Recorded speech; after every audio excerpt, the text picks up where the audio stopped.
የዮሐንስ ወንጌል ምዕራፍ 19 ቁጥር 30 ኢየሱስም ሆምጣጤውን ከተቀበለ በኋላ ተፈጸመ አለ። ራሱንም አዘንብሎ ነፍሱን አሳልፎ ሰጠ። የትምህርታችን ርዕስ የሚሆነው ተፈጸመ የሚል ነው። ተፈጸመ በአማርኛ ተፈጸመ፣ በእንግሊዘኛው እንደምታዩት ነው። ከዚያ ቀጥሎ ያለው ግሪክኛ ነው። ግሪክኛ የሚናገር ሰው አለ ከመካከላችን? የሚናገር ሰው ግሪክኛ? በግሪክኛ ተተሊዮሳይ ይላል። ተፈጸመ ማለት ነው። እንግዲህ ከቃሉ እንደምትረዱት አንድ የተጀመረ ነገር እንደተፈጸመ፣ አንድ የተጀመረ ነገር ከመጨረሻው ምዕራፍ እንደደረሰና ፍጻሜ እንዳገኘ የሚያሳይ ቃል ነው። ለምሳሌ ገበሬ እህል ከዘራ በኋላ እህሉን ከሰበሰበ በኋላ በመጨረሻ የመከሩ ዘመን ተፈጸመ ይላል።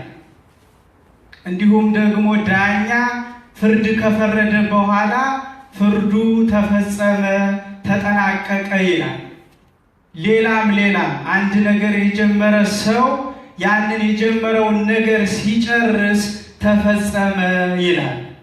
የኛ ጌታ ኢየሱስ ክርስቶስ በዮሐንስ ወንጌል ምዕራፍ 19 ቁጥር 30 ላይ ተፈጸመ አለ ይላል። ጌታ ኢየሱስ ራሱ ተፈጸመ ይለናል። ጌታ ኢየሱስ የፈጸመው ነገር ምንድን ነው? ጌታ ኢየሱስ ጀምሮት የነበረው እንዲሁም ደግሞ በዚህ ኃይለ ቃል ላይ እንደሚናገረው የፈጸመውና የጨረሰው ነገር ምንድን ነው? የፈጸመው ነገር ምንድን ነው? ይህንንም በሚቀጥሉት ክፍሎች እናያለን። የመጀመሪያው ሕግና የነቢያት ትንቢት ነው። የመጀመሪያው የሚሆነው ሕግና የነቢያት ትንቢት ነው። ሙሴ በሕግ ይመጣ ስላለው ስለ እግዚአብሔር ልጅ ጽፏል። ነቢዩ ሙሴ ሊቀ ነቢያት ሙሴ በትንቢቱና በሕግ መጻሕፍቱ ይመጣ ስላለው ስለ ክርስቶስ ተናግሮ ጽፏል። ክርስቶስ የሚባለው የእግዚአብሔር ልጅ ሰው ሆኖ ሲገለጥ ሕግ እንደሚፈጸም ትንቢቱም እንደሚፈጸም ተናግሯል። ጌታ ኢየሱስ ራሱ ይህን ይላል፣ እናንተ በመጻሕፍት የዘላለም ሕይወት እንዳላችሁ ይመስላችኋልና እነርሱን ትመረምራላችሁ፣ እነርሱም ስለ እኔ የሚመሰክሩ ናቸው ይላል። ጌታ ኢየሱስ ራሱ በዮሐንስ ወንጌል ምዕራፍ 5 ላይ የተጻፉት የሕግና የነቢያት መጻሕፍት እናንተ የምትመረምሯቸው በውስጣቸው የዘላለም ሕይወት እንዳለ የምታምኑባቸውና ዘላለማዊ ሕይወትን በእነርሱ እንወርሳለን ብላችሁ የምታስቧቸው የሕግና የትንቢት መጻሕፍት የሚመሰክሩ ስለ እኔ ነው ይላል ጌታ ኢየሱስ። ሕግና ነቢያት የሚመሰክሩትና የሚናገሩት በዘመን ፍጻሜ ስለምወለደውና የሰውን ልጅ ከኃጢአት ቀንበር ነፃ ስለማወጣው ስለ እኔ ነው ይለናል። ነቢያትም እንዲሁ ሌሎች ነቢያት አበይት የሚባሉትና ሌሎች ደቂቀ ነቢያት ስለ መሲሁ ጽፈዋል። ይባላለው ስለ መሲሁ ጽፈዋል። ይህንም ራሱ ጌታ ኢየሱስ ከሙሴና ከነቢያት ሁሉ ጀምሮ ስለ እርሱ በመጻሕፍት ሁሉ የተጻፈውን ተረጎመላቸው ይለናል። የሕግ መጻሕፍት የነቢያት መጻሕፍት ይመጣ ስላለው ስለ መሲሁ ነው የሚናገሩት። እያንዳንዱን ከፍታችሁ ብታነቡት ሊመጣ ስላለው ስለ እግዚአብሔር ልጅና ስለ መሲሁ ነው የሚናገረው እና ይህ መሲህ የተባለው ሕግና ነቢያት የተናገሩለት ሲመጣ የሚፈጽማቸው ብለው የተናገሩለት መሲሁ ክርስቶስ የተባለው የአብ ልጅ የድንግል ማርያም ልጅ ኢየሱስ ነው። በትንቢት የተነገረለት በሕግ መጻሕፍት የተነገረለት መሲህ ኢየሱስ ክርስቶስ ራሱ ነው። ይህም ሕግንና ነቢያትን ሲፈጽም እውነተኛው መሲህ እውነተኛው ሕግና ነቢያት የተናገሩለት መሆኑን እናያለን። ጌታ ኢየሱስ ራሱ እኔ ሕግንና ነቢያትን ለመሻር የመጣሁ አይምሰላችሁ ልፈጽም እንጂ ለመሻር አልመጣሁም ይለናል። ጌታ ኢየሱስ ራሱ ስለ ራሱ ምስክርነት ሲሰጥ በሕግና በነቢያት የተጻፈልኝ እኔ ሕግንና ነቢያትን የምፈጽማቸው እኔ ክርስቶስ የተባልኩት ኢየሱስ ነኝ ብሎ ነቢያት ስለጻፉለት ሰው እሱ ራሱ መሆኑን ይነግረናል። እና ይህ ክርስቶስ የተባለው ኢየሱስ የሕግና የነቢያት ፍጻሜ እንደሆነ ራሱ ይናገራል። ግን ሕግን መፈጸም ወይም ትንቢትን መፈጸም ሲባል ምን ማለት ነው? ሕግን መፈጸም ጌታ ኢየሱስ የሕግ ፍጻሜ ነው ሲባል ምን ማለት ነው? ጌታ ኢየሱስ ሕግን ፈጽሟል ሲባል ምን ማለት ነው? ይህ ማለት ጌታ ኢየሱስ በዘመን ፍጻሜ ተገልጦ ከሕግ በታች ተወልዶ ሕግን ፈጽሞ ሐዲስ ኪዳንን ሲመሰርት ነው። ሐዲሱን ኪዳን ሲመሰርት ነው። ለምሳሌ ጌታ ኢየሱስ ከተወለደ በ8 ቀኑ ምን ሆኗል? ተገርዟል አይደለም? በሙሴ መጻሕፍት ደግሞ 8 ቀን ሲሞላው ከአይሁድ ወገን የተወለደ ሕፃን ምን ይደረግ ነበር? ይገረዛል። በሕጋቸው መሰረት አንድ ሕፃን በተወለደ በ8ኛ ቀኑ መገረዝ አለበት። ጌታ ኢየሱስ ይህን ሕግ ፈጽሟል። በሁለተኛ ደረጃ የበኩር ልጅ የሆነ ከአይሁድ ወገን የበኩር ልጅ የሆነ ሲወለድ የእናቱን ማኅፀን ሲከፍት መስዋዕት ይሰዋለታል። ለእግዚአብሔር የተቀደሰ ስለሆነ መስዋዕት ይሰዋለታል። ይህ ክርስቶስ የተባለው ኢየሱስ መስዋዕት እንደተሰዋለት ወደ ቤተ መቅደስ እናቱና አባቱ ወስደው መስዋዕት እንደሰውለት በሉቃስ ወንጌል ምዕራፍ 2 መጨረሻ ላይ እናነባለን። እንደ ሙሴ ሕግ የመንጻታቸው ወራት በተፈጸመ ወሰዱት ይለናል። ስለዚህ ጌታ ኢየሱስ ከሕግ በላይ አልነበረም። ከሕግ በታች ነው የተወለደው። ከሕግ በታች ነው የነበረው። በመጨረሻ ግን ሕግን ፈጽሟል። አንደኛው ሕግን በማድረግ እንዳየነው በ8 ቀኑ ተገርዟል።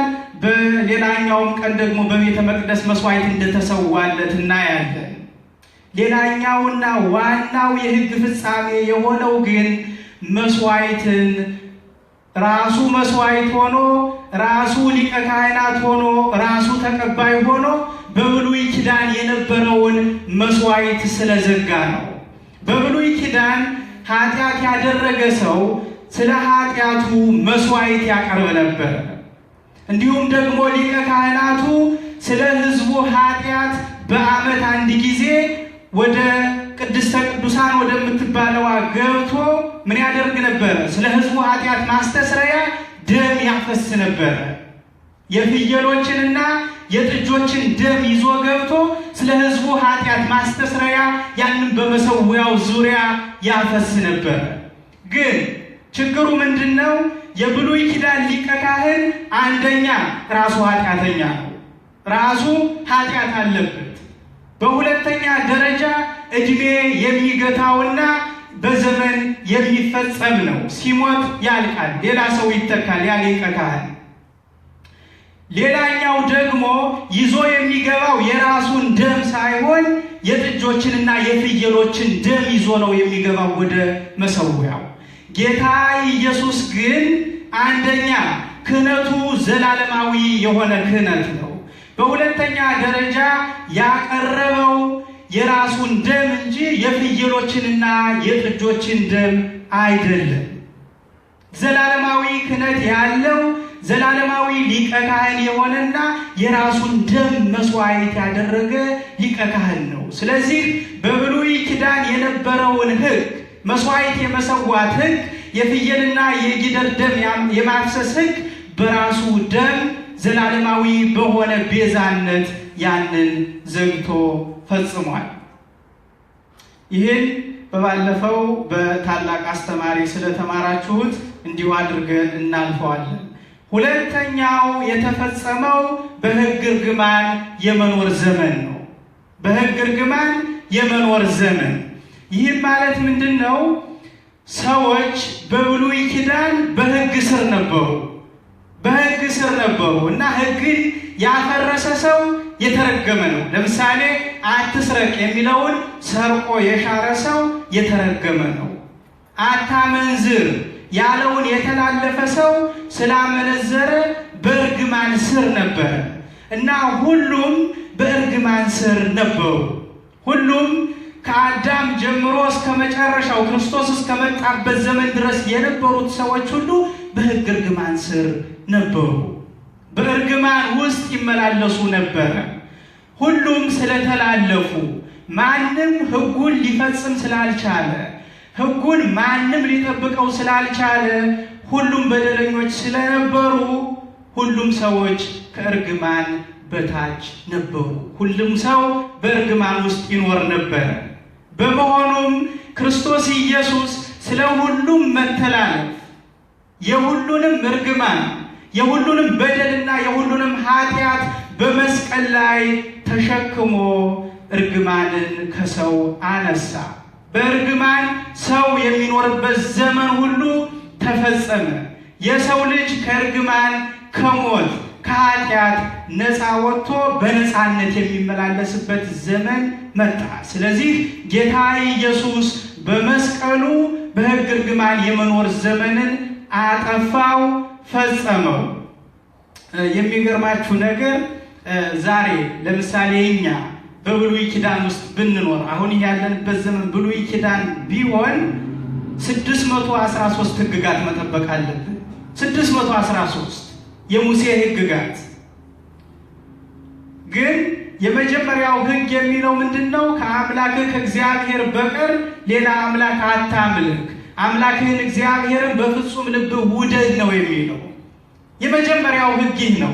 ግን ሁላችንም ይህን ሕግ እንተላለፋለን። ሁላችንም ይህን ሕግ እንተላለፋለን። ለምን? አምላካችን እግዚአብሔርን በፍጹም ልባችን ስለማንወደው። ሌላውን ተውት፣ 612ቱን ሕግ ተውትና የመጀመሪያውን ሕግ እንተላለፋለን። በመሆኑም አሁን በብሉይ ኪዳን ብንሆን ኖሮ እኔም የተረገምኩ ነኝ፣ እያንዳንዳችሁ የተረገማችሁ ነበራችሁ በሕግ ብንኖር ኖሮ።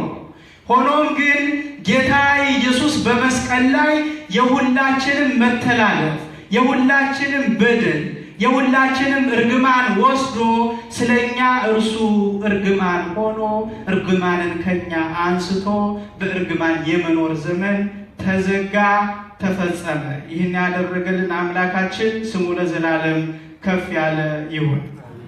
ሶስተኛው ደግሞ የተፈጸመው እርቅ ነው። እርቅ ነው። የሰው ልጅ ሕግን በመተላለፉ ምክንያት ከእግዚአብሔር ተለይቶ ነበረ። እግዚአብሔር በባህሪው ንጹሕና ቅዱስ ስለሆነ ቅዱስ ያልሆነ ሰውና ንጹሕ ያልሆነ ሰው ከእርሱ ጋር ኅብረት ስላልነበረው የሰው ልጅና እግዚአብሔር ተለያይተው ነበረ። ሕግን በመተላለፉ ምክንያት ሰውና እግዚአብሔር ተለያይተው ነበረ። በመጨረሻው ዘመን ግን የተነገረለት በነቢያት የተነገረለት መሲሁ ኢየሱስ ክርስቶስ ሲመጣ ከአባቱ ከእግዚአብሔር ጋር አስታረቀን እና ሶስተኛው የተፈጸመው ነገር እርቅ ነው። አራተኛው የአብ ፈቃድና የወልድ መታዘዝ። የአብ ፈቃድና የወልድ መታዘዝ። የአብ ፈቃዱ ምንድን ነው? የአብ ፈቃዱ ምንድን ነው? እስኪ ሁላችሁም የአብ ፈቃዱ ምንድን ነው? የአብ ፈቃዱ ምንድን ነው? ሁላችንም እንድንድን ነው። ሁላችንም ዘላለማዊ ሕይወትን እንድንወርስ ነው። ዓለም በልጁ በኢየሱስ ክርስቶስ አምኖ ይድን ዘንድ ነው። ወደ መዳን ይደርስና ይገባ ዘንድ ነው። የአብ ፈቃዱ ይህ ስለሆነ አንድያ ልጁን ምትክ ምንም የሌለውን መንትያ የሌለውን አንድያ ልጁን አሳልፎ ለሞት ሰጠው። ለምን? ሁላችንም ወደ መዳን እንድንደርስ ነው። ሁላችንም ከእርሱ ጋር ህብረት እንዲኖረን ነው። የሚገርማችሁ ነገር አይደለም የበኩር ልጁን ሁለተኛ ሶስተኛ 20 ልጅ አለው እንኳን 20ኛ ልጁን ለሞት ስጥ ቢባል አይሰጥም። ምንም ለሚወደው ሰው እወድሃለሁ ለሚለው ሰው እንኳን ለአንተ ቤዛ ይሁን ብሎ የወለደውን ልጅ አሳልፎ አይሰጥም። እግዚአብሔር ግን መተኪያ የሌለውን ቅድመ ዓለም ከእርሱ ጋር የነበረውን አንድያ ልጁን ያው ለውርደት ሞት በመስቀል የሚሞት የተረገመና የተዋረደ ወንበዴ ነው እና ወንበዴዎች በሚሞቱበት የአሟሟት ዘይቤ እንዲሞት አንድያ ልጁን አሳልፎ ለመስቀል ሞት ሰጠው። ይህም የሆነበት ምክንያቱ የአብ ፈቃዱ ሁሉም እንዲድኑ ስለሆነ ነው። ሁላችንም መዳንን እንድንወርስና ወደ ፍቅሩ አደባባይ ወደ ፍቅሩ አዳራሽ ተሰብስበን እንድንገባ አንድያ ልጁን ለውርደት ሞት አሳልፎ ሰጠው። ለምን? በእርሱ የሚያምን ሁሉ የዘላለም ሕይወት እንዲኖረው እንጂ እንዳይጠፋ። ይህንን ደግሞ ክርስቶስ የተባለው ኢየሱስ የአብ የባህሪ ልጁ ሲፈጽመው እናያለን። የአብን ፈቃድ እሱ ታዞ ሲፈጽመው እናያለን። በማቴዎስ ወንጌል ላይ ምን የሚል ታገኛላችሁ? አባት ሆይ ቢቻልስ ይህች ጽዋ ከኔ ትለፍ፣ ግን የኔ ፈቃድ ሳይሆን የአንተ ፈቃድ ይሁን ይለዋል። ቢቻል ይህች ጽዋ፣ ይህች የመከራ ሞት፣ ይህች የስቃይ ሞት ከኔ ትለፍ፣ ግን የኔ ፈቃድ ሳይሆን የአንተ ፈቃድ ይሁን ብሎ ሲታዘዘው እናያለን። አብ እንደተነጋገርነው ፈቃዱ ሁሉም መዳንን እንዲወርሱና የዘላለም ሕይወትን እንዲወርሱ ነው። ወልድም ወደዚህ ምድር ከሰማይ ዙፋኑ የተላከበት ያንን ዓላማ እንዲፈጽም ነው። እንዲሁም አብ እንደላከው ታዛዥ ሆኖ ያንን ሲፈጽመው እናያለን። የመጨረሻውና አምስተኛው እግዚአብሔር ለሰው ልጅ ያለው ፍቅር ነው። እግዚአብሔር ለሰው ልጅ ያለው ፍቅር በመስቀል ላይ ሲገለጥ እናያለን። እንደተነጋገርነው ማንም ቢሆን ልጁን አሳልፎ ለሰው ቤዛ አድርጎ እንዲሞት አይሰጥም። እግዚአብሔር ግን የሰውን ልጅ ከልክና ከመጠን በላይ ስለሚወደው አንድያ ልጁን ስለ ሰው ፍቅር አሳልፎ ሰጠው። ስለ ሰው ፍቅር ነው አሳልፎ የሰጠው። ለምን? መጀመሪያ እኛ ከእግዚአብሔር ከፍቅሩ አደባባይ ወጥተን ነበረ። ለማስረዳት ያክል ሁላችንም ኢትዮጵያዊ ስለሆን እናውቀዋለን። አገር ቤት ወደ ትንሽ ከከተማ ወጣ ወዳለ አካባቢ ሄዳችሁ ስልክ ስትደውሉ ከአገልግሎት መስጫ ክልል ውጭ ናችሁ ነው የሚላችሁ አይደለም? እዚሁ ናችሁ ስትደውሉም ከአገልግሎት መስጫ ክልል ውጭ ከሆነ ይቅርታ የደወሉላቸው ደንበኛ ከአገልግሎት መስጫ ክልል ውጭ ናቸው ነው የሚላችሁ። እኛም ከአገልግሎት መስጫ ክልል ውጭ ነበረ። ከእግዚአብሔር ከፍቅሩ የአገልግሎት መስጫ ክልል ውጭ ሆነን ነበር። ለምን? ሕግን ስለተላለፍንና በእግዚአብሔር ሕግ ስላልሄድን ከፍቅሩ ወጥተን ነበረ። በመጀመሪያ እግዚአብሔር ሰውን ፈጥሮ ወዶታል። አፈቀረው፣ ሳመው፣ ወደደው ነው የሚል። በዘላለማዊ ፍቅር ፍጹም በሆነ ፍቅር ወደደው ነው የሚለው። ግን የሰው ልጅ ከፍቅሩ የአገልግሎት መስጫ ክልሎች ስለወጣ ሰውና እግዚአብሔር ተለያይተው ነበር። ግን እግዚአብሔር ስለፈጠረው ፍጡር የሚገደው አምላክ ስለሆነ ፍቅሩም ዘላለማዊና ፍጹም ስለሆነ ያን የጠፋውን የሰው ልጅ ፈልጎ ማግኘትና ወደ ፍቅሩ አደባባይ መመለስ ነበረበት። በመሆኑም ያንን ፍቅር በመስቀል ላይ ገለጠው። የሰውን ልጅ የወደደበትን ዘላለማዊ ፍጹምና ጽኑ የሆነ ፍቅር በመስቀል ላይ አንድያ ልጁን አሳልፎ ሲሰጥ ምን አለው? ገለጠው። ዘላለማዊ የሆነ ፍጹም የሆነ ፍቅር መሆኑን ነው የሚያሳየው ይሄ ነገር። እንዲያውም ተዋርዶ እንዲሞት ነው የተሰጠው። ከበደለኞች ከአመፀኞችና ከወንበዴዎች ጋር ተቆጥሮ እንዲሞት ነው የተሰጠው፣ ተላልፎ የተሰጠው። ይህ የሚያስረዳው ምንድነው? የሰው በደል በእርሱ ላይ ሆኖ እኛ ወደ እግዚአብሔር እንድንቀርብ ነው። ኢየሱስ ክርስቶስ የእኛን በደል ሲሸከም የእግዚአብሔርን ጸጋ ደግሞ እኛ ተቀበልን። የእኛን በደል የእኛን መርገም እርሱ በስጋው ተሸከመው። ከእኛ ላይ የነበረውን መርገም ነው እንደ ጨርቅ ገፎ አንስቶ በእሱ ላይ አኑሮ የእርሱን ጸጋ ደግሞ ለማን አለበሰ? ለእኛ። የእርሱን ጸጋ ለእኛ አለበሰን። እንግዲህ እንዳየነው ተፈጸመ ያለው አንደኛ ሕግንና ነቢያትን ነው። ሕግና ነቢያት ተፈጽመዋል። ከዚህ በኋላ የምንኖረው በአሮጌው በፊደል ኑሮ ሳይሆን በአዲሱ ኪዳን ነው። ከዚህ በኋላ የምንኖረው አዲስ በሆነው ሕይወት በክርስቶስ ነው የምንኖረው እንጂ በፊደል በሕግ ኑሮ አይደለም። ሁለተኛው የተፈጸመልን ምንድን ነው? ሕግና ነቢያት ብለናል።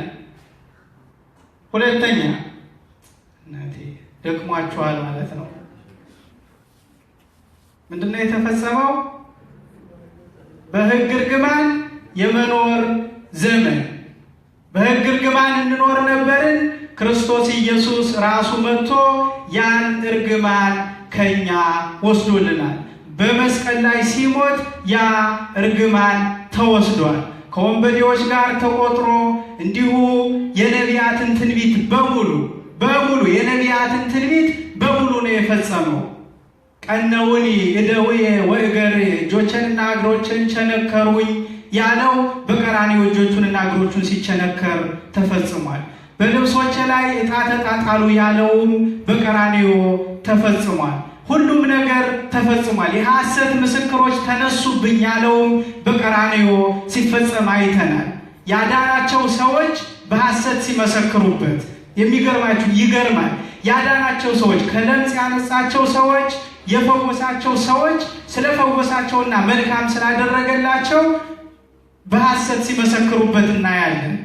ይህን ሳስብ አንድ በአሜሪካ ቴሌቪዥን የሚተላለፍ የዳኛ ፕሮግራም ነበር እና ባልና ሚስት ሊፋቱ ቀርበው ነው እና ሚስትየዋ ክሱን ትናገራለች የምትከስበትን እና ስትከሰው የክስሽ መነሻ ምንድን ነው ስትባል፣ አይ እኔ ክስ የመነሻ ሁልጊዜ በየሰዓቱ እየተነሳ ምግብ እየሰራ ያበላኛል እና በቃ ሰውነት ይወፈረ፣ ስለዚህ ይህን ሰው አልፈልገውም አለችው። እየሰራ ስላበላ ነው እየሰራ ስላበላ ነው እና ጌታ ኢየሱስም ስለፈወሰ ስላዳነ በሐሰት ምስክር ተሰቅሎ እርግማንን ከኛ አንስቷል። ሶስተኛ እርቅ ተፈጽሞልናል። አራተኛ የአብ ፈቃድ ተፈጽሞልናል። አምስተኛና የመጨረሻው የእግዚአብሔር ፍቅር ተፈጽሞልናል። አምላካችን እግዚአብሔር ይህን ሁሉ ያደረገልን የተመሰገነ ይሁን። አሜን።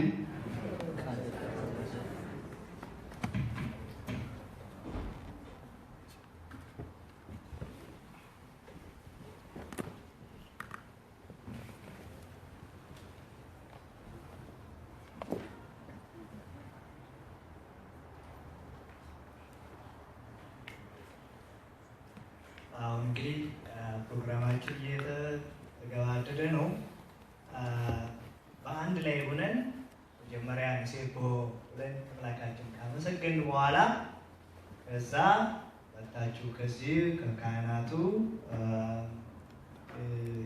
ስግደት ይሰጣችኋል። የሰገዳችሁ ከዛ የመጨረሻ ማሳረጊያ አድርገን ወደ ቤታችን እንለያያለን። አሁን እስኪ በአንድ ላይ እነሳና ሁላችንም ሴቦ ሆነ ዘመራን እንደዚሁና ብዙን ከበሮ ያዙልን።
አምላካችን እግዚአብሔር የከበረበት ይሁን።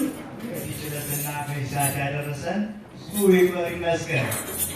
አክብሮናል፣ ልጆቹ አድርጎናል፣ ነፃ አድርጎናል። ነፃነታችንን እንጠብቀው ይገባል። እሱ ምንድነው? በምስጋና